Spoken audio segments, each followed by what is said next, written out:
Livro O Momento é Este. 7 passos para encontrar a felicidade hoje e ter uma vida plena. Autor: Pastor Joel Osteen. Parte 2, capítulo 10. Desenvolvendo uma mentalidade próspera. Um dos aspectos mais importantes de nos vermos da maneira como Deus nos vê envolve desenvolver uma mentalidade próspera. Como já definimos, a forma como vemos a nós mesmos nos levará ao sucesso ou ao fracasso. Entenda que Deus já o equipou com tudo que você precisa para viver uma vida de prosperidade. Ele plantou dentro de você sementes repletas de possibilidades, de um potencial incrível, de ideias criativas e de sonhos. No entanto, o fato de essas coisas estarem dentro de você não significa que serão benéficas. Você precisa começar a entrar em contato com elas. Em outras palavras, precisa acreditar, sem uma sombra de dúvida, que tem tudo o que é preciso. Você precisa ter em mente o tempo todo que é um filho de Deus, o Altíssimo, e que foi criado para coisas magníficas. Deus não o criou para ser comum. Ele o criou para que você sobressaia e lhe deu a habilidade, o discernimento, o talento, a sabedoria e o poder sobrenatural dele para fazer isso. Você tem tudo o que precisa neste exato momento para realizar o destino que Deus lhe deu. A Bíblia diz que Deus nos abençoou com todas as bênçãos espirituais. Repare que a descrição está no passado. Deus fez isso. Já depositou dentro de nós tudo o que precisamos para ter sucesso. Cabe a nós agora começar a agir motivados por aquilo que já possuímos. Lembre-se de que foi isso que Abraão teve de fazer. 20 anos antes dele ter um filho, Deus se dirigiu a ele e disse: Abraão, fiz de ti o pai de muitas nações. Abraão poderia ter dito: quem? Eu? Não sou pai, não tenho filhos. Em vez disso, escolheu acreditar no que Deus lhe dissera. A sua atitude foi: Deus, isso não parece possível no mundo físico, mas não vou duvidar da vossa palavra. Não vou tentar entendê-la racionalmente. Vou apenas concordar convosco. Se vós afirmais que Sara e eu poderemos ter um bebê na nossa idade, por mais estranho que possa parecer, vou acreditar em vós. O interessante é que a promessa de Deus para Abraão ocorreu no tempo passado, e embora ela conduzisse uma realidade no tempo presente, bem como uma futura realização, Deus a encarou como se já tivesse acontecido. Fiz de ti o pai de muitas nações. É óbvio que Deus planejara dar a Abraão filho, mas no que dizia respeito a ele, a questão já estava resolvida. Não obstante, Abraão tinha a responsabilidade de confiar em Deus e acreditar no que ele prometera. De fato, Abraão e Sara tiveram um filho 20 anos depois, a quem chamaram de Isaque. Analogamente, em toda a Bíblia, Deus disse coisas maravilhosas a seu respeito, mas essas bênçãos não acontecerão automaticamente. Você precisa fazer a sua parte, acreditando que é abençoado, vendo a si mesmo como abençoado, agindo como se fosse abençoado. Quando fizer isso, a promessa se tornará uma realidade na sua vida. Por exemplo, a Bíblia diz o seguinte: somos mais do que conquistadores. Ela não diz que seremos mais do que conquistadores quando ficarmos mais fortes, mais velhos ou atingirmos um nível superespiritual. A Escritura diz que somos mais do que conquistadores neste momento. Bem, Joel, Essa afirmação não poderia ser verdadeira na minha vida. Ouço você dizendo: tenho muitos problemas, muitas coisas vindo contra mim. Talvez quando eu sair dessa confusão, possa ser mais do que um conquistador.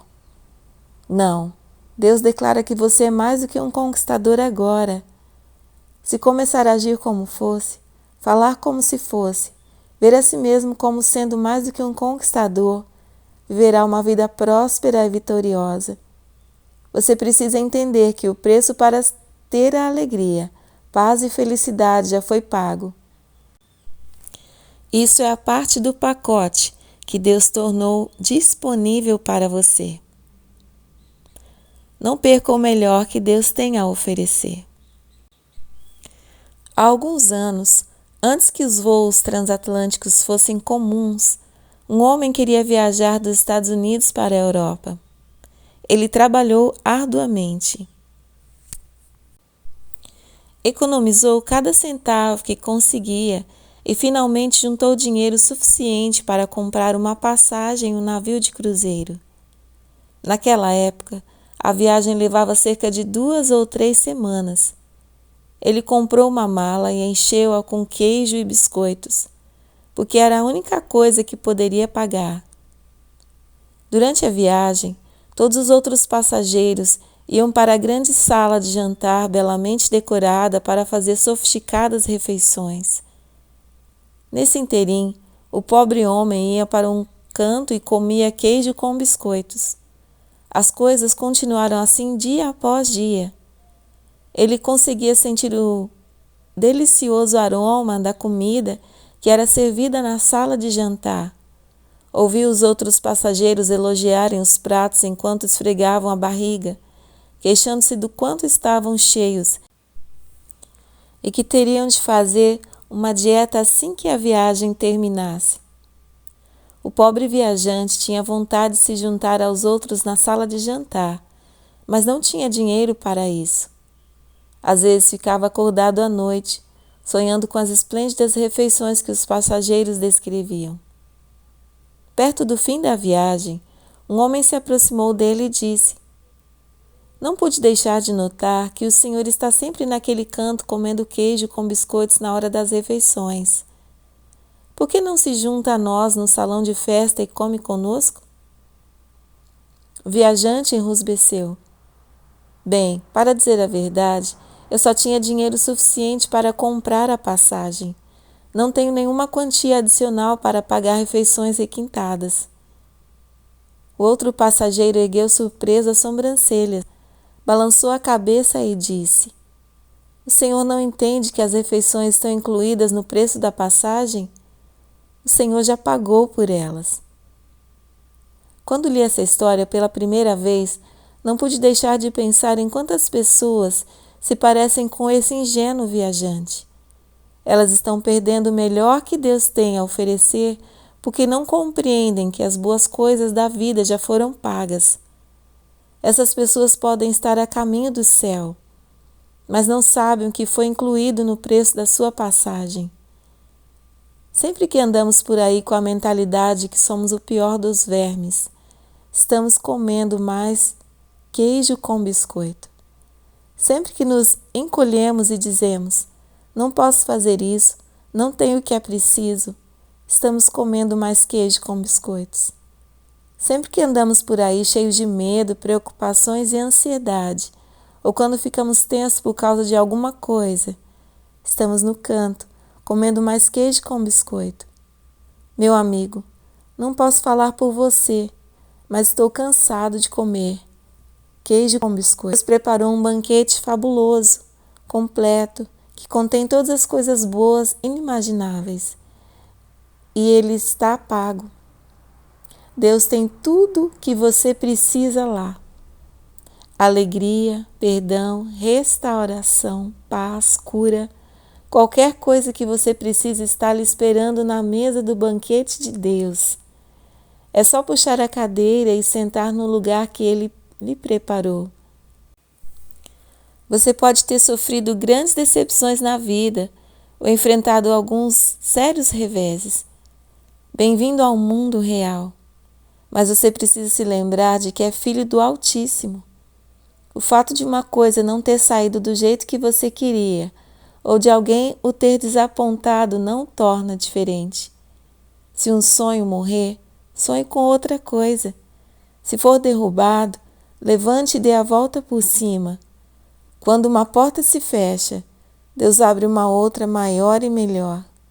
Erga a cabeça e fique atento à novidade que Deus quer fazer na sua vida. Mas não vá para o canto da vida comer queijo e biscoitos. Você pode ter tido um começo difícil na vida. Talvez tenha vivido uma extrema pobreza, desespero, abuso ou outras coisas negativas durante a infância. Pode estar tentado a deixar que essas experiências negativas definam o rumo que a vida vai tomar. No entanto, o fato de você ter começado sua vida dessa maneira não implica, necessariamente, que tenha de terminá-la assim. Você tem de obter uma nova visão do que Deus pode fazer e desenvolver uma mentalidade próspera. O meu pai teve de fazer algo semelhante. Como mencionei anteriormente, papai cresceu com uma mentalidade de pobreza. Isso era tudo o que ele conhecia. Quando começou a servir como pastor, a igreja só podia lhe pagar $115 por semana.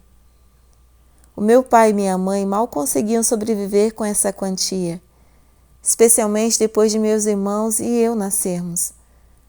No entanto, o aspecto mais perigoso da vida deles era o fato de que papai passara a esperar a pobreza. Durante vários anos, ele não era nem mesmo capaz de aceitar uma bênção quando ela aparecia. Durante um período de serviços especiais, embora nossa família mal tivesse comida para sobreviver, meus pais hospedaram em casa, durante uma semana, o ministro convidado. No domingo seguinte, um homem de negócios que era membro da nossa igreja disse: Pastor, sei que o Senhor hospedou na sua casa a semana inteira o orador que veio nos visitar. As coisas estão difíceis e estou ciente de que o Senhor não pode arcar com todas essas despesas adicionais. Quero lhe oferecer este dinheiro para que utilize de uma forma pessoal. Quero apenas ajudá-lo. Ele entregou ao meu pai um cheque de $1.000, o equivalente a $10.000 nos dias de hoje. Papai ficou estupefado com a generosidade do homem, mas tinha um modo de pensar tão limitado naquela época que segurou o cheque bem pela pontinha, como se pudesse ser contaminado se o segurasse com mais força, e disse: Oh, não, meu irmão. Eu nunca poderia aceitar esse dinheiro. Precisamos incluí-lo nas doações à igreja. Posteriormente, meu pai admitiu que, bem no fundo, realmente preferia ter ficado com o dinheiro. Ele sabia que ele e a mamãe precisavam do dinheiro, mas ele tinha um falso senso de humildade. Não era capaz de receber a bênção. Ele achava que estava prestando um favor a Deus permanecendo pobre. Mais tarde, papai disse: Em cada passo que eu dava enquanto me encaminhava para a frente da igreja para colocar aquele cheque junto às doações, algo dentro de mim dizia: Não faça isso. Receba as bênçãos de Deus. Receba a bondade de Deus. Mas ele não ouviu. Relutantemente colocou o cheque junto com as doações. Depois disse: Fiquei enjoado quando fiz aquilo. Deus estava tentando fazer meu pai crescer. Estava tentando fazer com que ele prosperasse. Mas por causa da sua mentalidade de pobreza, profundamente arraigada, ele não pôde receber o que Deus estava oferecendo. O que papai estava fazendo? Estava comendo mais queijo e coitos. Deus estava tentando fazer com que ele fosse para a mesa do banquete.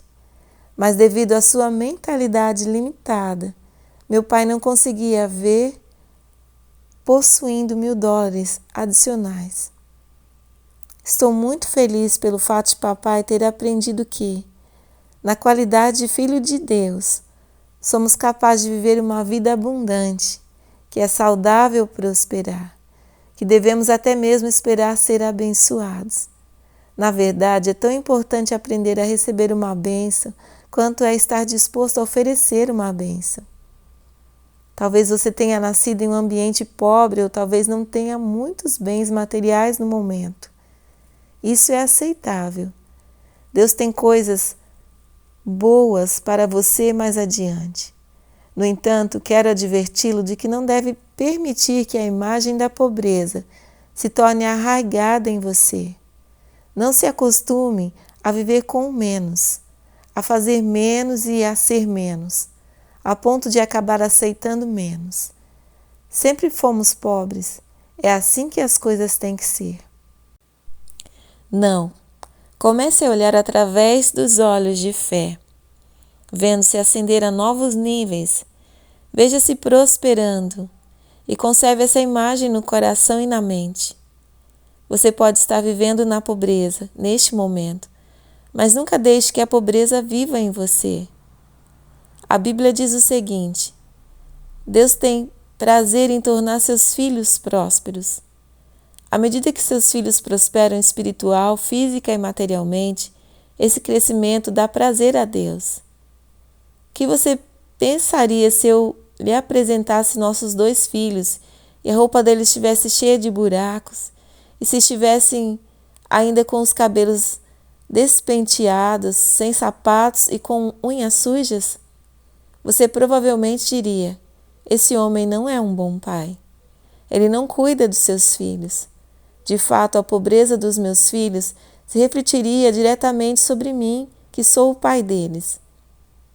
Analogamente, o fato de passarmos pela vida com uma mentalidade de pobreza não é louvável para Deus. Não honra o seu grande nome. Deus não fica satisfeito quando nos arrastamos pela vida derrotados, deprimidos, eternamente abatidos pelas nossas circunstâncias. Não, Deus fica satisfeito quando desenvolvemos uma mentalidade próspera. Com excessiva frequência, ficamos satisfeitos e nos acomodando, aceitando qualquer coisa que venha na nossa direção. Já fui até onde posso ir. Jamais conseguirei outras promoções. Esta é a minha sorte na vida. Isso não é verdade. A sua sorte na vida é crescer continuamente. A sua sorte na vida é ser vitorioso, viver de uma maneira próspera em todas as áreas. Pare de comer queijo com biscoitos e entre no salão de festas. Deus o criou para coisas magníficas. Como seria trágico você passar pela vida como um filho do rei, aos olhos de Deus, mas como um pobre humilde aos seus próprios olhos. É precisamente isso que aconteceu a um jovem no Antigo Testamento chamado Mefibosete. Não se conforme com a mediocridade. Mefibosete era neto do rei Saul e filho de Jonatas. Você talvez se lembre que o filho de Saul, Jonatas, e Davi eram grandes amigos. Eles, na verdade, formaram um pacto de relacionamento, semelhante ao antigo pacto de ser irmãos de sangue. Isso significa que o que era de um pertencia ao outro. Se Jonatas precisasse de comida, roupas ou dinheiro, podia ir à casa de Davi e pegar o que quisesse. Além disso, no pacto de relacionamento, se alguma coisa acontecesse a um dos 2 homens, o irmão remanescente seria obrigado a cuidar da família do outro. O rei Saul e Jonatas morreram em combate no mesmo dia. E quando a notícia chegou ao palácio, uma criada agarrou Mefibosete, o filho pequeno de Jonatas, e saiu correndo com ele. Ao sair com tanta pressa de Jerusalém, a criada tropeçou enquanto carregava a criança. Mefibosete ficou aleijado em decorrência da queda. A criada conduziu o filho de Jonatas a uma cidade chamada Lodebar, um dos locais mais pobres de toda a região. Foi lá que Mefibosete, neto do rei, viveu quase a vida inteira. Pense nisso. Ele era neto do rei, mas estava vivendo em condições horríveis. Davi sucedeu Saul como rei, e anos mais tarde, quando Saul e Jonatas nada mais eram do que simples lembranças na mente da maioria das pessoas, fez a seguinte pergunta aos seus servidores: Ainda resta alguém da casa de Saul para que eu possa ajudar em consideração a Jonatas? Lembre-se de que a ajuda fazia parte do pacto feito entre Jonatas e Davi. Se alguma coisa me acontecer, você cuidará da minha família. Mas agora a maior parte da família de Saul estava morta. Daí a pergunta de Davi. Sim, Davi, Jonatas tem um filho ainda vivo, mas é aleijado e mora em Lodebar. Respondeu um dos servidores de Davi. Vá buscá-lo e traga-o ao palácio, disse Davi. Mefibosete estava sem dúvida receoso ao chegar. Afinal de contas, o seu avô perseguira Davi por todo o país tentando matá-lo. Agora que a família de Saul fora dizimada e não representava mais uma ameaça para Davi, Mefibosete talvez tenha achado que Davi planejava executá-lo também. No entanto, Davi lhe disse: Nada tema, vou ser bondoso com você por causa do seu pai, Jonatas. Vou lhe devolver toda a terra que um dia pertenceu ao seu avô Saul. E a partir de hoje, você comerá na minha mesa como se fosse um dos meus filhos. Davi tratou Mefibosete como um membro da realeza. Afinal de contas, ele era neto do rei, e Davi tinha um pacto de relacionamento com o pai dele. A vida de Mefibosete transformou-se imediatamente, e essa era a boa notícia. Não obstante, pense em todos os anos em que ele viveu na cidade suja de Lodebar. Ele sabia o tempo todo que era membro da realeza. Além disso, era de conhecimento geral que Davi e Jonatas tinham um pacto de relacionamento. Com base nesses fatos, Mefibosete sabia que tinha direitos. Por que simplesmente não se dirigiu ao palácio e disse: Rei Davi, sou filho de Jonatas, vivo na pobreza em Lodebar, e sei que fui criado para mais do que isso. Estou aqui para reivindicar o que me pertence através do pacto de relacionamento do meu pai com você. Por que Mefibosete se conformou com a mediocridade? A primeira resposta que ele deu a Davi nos fornece uma pista. Quando Davi lhe disse que iria tomar conta dele, a Bíblia diz o seguinte: Mefibosete inclinou a cabeça e disse: Quem sou eu para teres olhado para um cão morto como eu? Você percebe a autoimagem dele? Ele se via como um derrotado, um perdedor, um cão morto. Ele se via como um proscrito. Sim, era neto do rei, mas a imagem que tinha de si mesmo o impedia de receber os privilégios que por direito lhe pertenciam. Quantas vezes não fazemos a mesma coisa? A nossa autoimagem é tão contrária à maneira como Deus nos vê, que deixamos escapar o melhor que Ele tem a oferecer. Deus nos vê como campeões e nós nos vemos como cães mortos. Mas assim como Mefibosete teve de abandonar a mentalidade de cão morto e substituí-la por uma mentalidade próspera, você e eu precisamos fazer algo semelhante. Você pode ter cometido alguns erros na vida, mas se sinceramente se arrependeu e fez o melhor para agir corretamente, a partir de então, não precisa mais viver com culpa e vergonha. Você talvez não seja tudo o que quer ser, podendo ser física, espiritual ou emocionalmente defeituoso, mas essa condição não muda o pacto de Deus com você. Você ainda é filho do Altíssimo. Ele ainda tem coisas magníficas reservadas para você. Você precisa ser audacioso e reivindicar o que lhe pertence. Você não dá nenhum prazer a Deus vivendo na sua Lodebar pessoal, na pobreza, com uma baixa autoestima e uma mentalidade de cão morto. Como se sentiria se os seus filhos tivessem esse tipo de atitude em relação a você?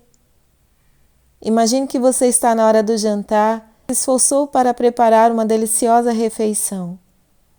A comida foi posta na mesa e você está pronto para comer. Mas um dos seus filhos entra cabisbaixo e se recusa a sentar à mesa com a família. Ele rasteja pelo chão, esperando que restos de comida ou migalhas caiam da mesa. Você diria: filho, o que você está fazendo? Levante-se e sente-se no seu lugar. Preparei tudo isto para você. Você faz parte da família. Você me insulta agindo como um cachorro, implorando por migalhas. Deus nos diz algo semelhante. Você faz parte da família. Abandone o queijo com os biscoitos. Levante-se e receba o que legitimamente lhe pertence. Em casa, Vitória e eu temos 2 poltronas extremamente confortáveis em nosso quarto e de vez em quando quer assistir a um jogo, ler ou simplesmente ficar sozinho para pensar ou orar, vou para o quarto, fecho a porta e afundo em uma das poltronas. É um lugar maravilhoso para relaxar. Voltei para casa outro dia e não consegui achar o meu filho menor, Jonathan, em lugar nenhum. Ele tinha cerca de 4 anos na época, de modo que fiquei preocupado. Procurei nos lugares habituais. Ele não estava no seu quarto, no quarto de brinquedos, nem na cozinha. Saí até mesmo de casa e procurei na garagem, mas não consegui encontrá-lo. Finalmente fui até o meu quarto e notei que a porta estava aberta. Eu abri e lá estava o pequeno Jonathan, na minha poltrona predileta. Ele estava reclinado com as pernas para cima, tinha uma vasilha com pipoca em uma das mãos e o controle remoto da televisão na outra. Olhei para ele e sorri, aliviado por tê-lo encontrado. Jonathan olhou para mim e disse: Papai, isso é que é vida. Fiz um esforço para não rir, mas o comentário de Jonathan fez com que eu me sentisse bem como pai. Fiquei feliz por ele se sentir confiante, ir para meu quarto e sentar na minha poltrona favorita.